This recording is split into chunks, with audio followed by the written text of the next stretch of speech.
আরে মালিক, তোমার স্বভাব কখনোই ঠিক হবে না। তুমি আমার ব্যাগের থেকে চকলেটগুলো চুরি করে নিয়ে আসছো, হ্যাঁ? আরে মালিক, চকলেটগুলো তুমিও খাচ্ছ না, আমাকেও খেতে দিচ্ছ না। এগুলো দা থ্যাপ থ্যাপ করে তুমি আবার বিল্ডিং বানানো শুরু করে দিচ্ছ। আরে মালিক, তুমি যে উঁচু করছো, এখান থেকে পড়ে গেলে তো আমরা ময়লা হয়ে যাবে, তখন তুমি খাবে কি পা? আরে মালিক, আমাকে তো দেখতে কালো কুত্তার গুয়ের মতন দেখা যাচ্ছে। আরে মালিক, আমাদেরকে দিয়ে আজকে কি করবে? নতুন কিছু বানাবে নাকি?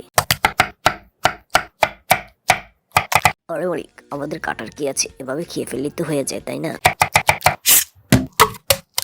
আরে মালিক, তুমি কি করলে? আমাকে এভাবে দুই ভাগ করে ফেললে। আরে মালিক, বসে আছো কেন? একবার সুইচটা দাও না, শালাদের কি করে দেখো না।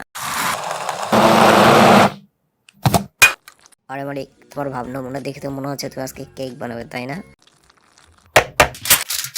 ও মা গো মালিক, তুমি এটা কি করলে? আমাকে এই গরম পানি থেকে উঠো, আমার পাছা জ্বলে যাইতাছে গো।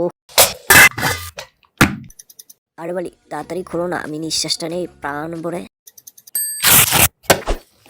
আরে মালিক, তুমি আমার শরীরে এভাবে থাপ্পড় দিতেছো কেন? আমার তো ব্যথা লাগতেছে, তাই না?